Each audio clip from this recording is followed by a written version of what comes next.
திமுகவின் முன்னாள் அமைச்சர்களின் குழந்தைகள் எந்த பள்ளியில் படிக்கிறார்கள் என பாஜகவின் தேசிய செயலாளர் ஹெச் ராஜா கேள்வி எழுப்பியுள்ளார். நேற்றைய தினம்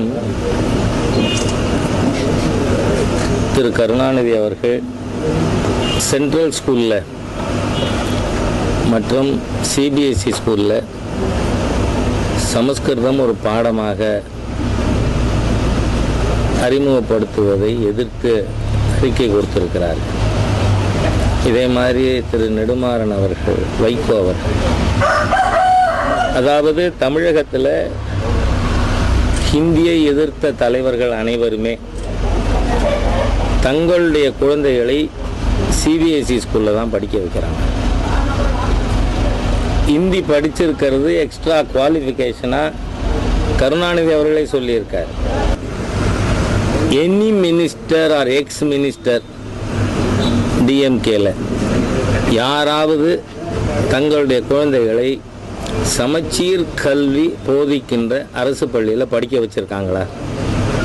ஆகவே இன்றைக்கு இவர்கள் தமிழ் மீது பற்று இருக்கிறதாக நினைத்து தமிழகத்தில் செய்திருக்கின்ற சீர்திருத்தம் என்று சொல்லுவதெல்லாம் கல்வியின் தரத்தை மிக மோசமாக பாதித்திருக்கிறது. உதாரணமாக 2680 மெடிக்கல் ஸ்டூடெண்ட்ஸ் தேர்வாயிருக்காங்க 2015-16 கல்வி ஆண்டில். அதில் 5% தான் சமச்சீர் கல்வி பள்ளிக்கூடத்தில் படித்தவர்கள். மீதி அத்தனை பேரும் சிபிஎஸ்இயில் படித்தவர்கள். ஆகவே இன்றைக்கு சமச்சீர் கல்வி இருக்கின்ற தமிழக அரசு பள்ளிக்கூடங்களில் கூட சிபிஎஸ்இனுடைய தரத்திற்கு ஏற்றவாறு நாம் பாடத்திட்டங்கள் கொண்டு வர வேண்டியது அவசியமாகிறது. ஒன்று, தமிழ்நாட்டுக்குள்ளேயே சமச்சீர் கல்வி பள்ளிக்கூடங்களில் கல்வி தரம் மிக குறைவாக இருக்கிறது. ரெண்டாவது, அகில இந்திய அளவிலே நம்முடைய மாணவர்கள் போட்டி போட முடியாத ஒரு சூழ்நிலை ஏற்பட்டு இருக்கிறது. அதனால் இன்னொரு மொழி படிக்கிறதுனால தமிழ் மொழிக்கு எந்த ஆபத்தும் இல்லை. அதுவும் இல்லாமல் மக்கள் விருப்ப பாடமாக எடுத்து படிக்கிறது கம்பல்ஷனே இல்லையே. ஆகவே அந்த மாதிரி இருக்கும் பொழுது இதற்கு எதிர்ப்பு தெரிவிப்பது எந்த விதத்திலும் நியாயமில்லாத ஒன்று.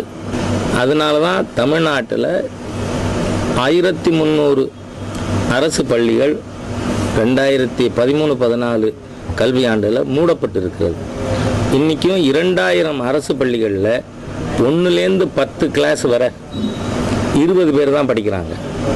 ஆகவே மக்களுக்கு தமிழக அரசு பள்ளிகளிலே சமச்சீர் கல்வி தர்ற பள்ளிக்கூடத்தில் ஆர்வம் குறைவதற்கு காரணம் அங்கே நமக்கு தரம் இல்லாதது காரணம். ரெண்டாவது, ப்ரைவேட் பள்ளிக்கூடத்திலலாம் 7000-10,000 சம்பளம் கொடுக்குற டீச்சர் கற்றுக் கொடுக்கறது மாதிரி 45,000-லேருந்து 70,000 வரைக்கும் சம்பளம் வாங்குகிற அரசு பள்ளி ஆசிரியர்கள் ஏன் கற்றுக் கொடுக்கறது இல்லை? வெறும் அறிக்கையை பற்றி கம்யூனிஸ்டுகள் கொந்தளிக்கிறார்கள். ஆனால் 3 நாளைக்கு முன்னால் கேரளாவில் கண்ணனூரில் ஆர்எஸ்எஸ் காரியவா சுஜித்தை அப்பா அம்மா முன்னாடி 10 கம்யூனிஸ்டுகள் அடித்து கொண்டு இருக்காங்களே, இதை பற்றி டி ராஜா கொந்தளிச்சாரா இல்லை கம்யூனிஸ்ட் தலைவர் கொந்தளித்தார்களா?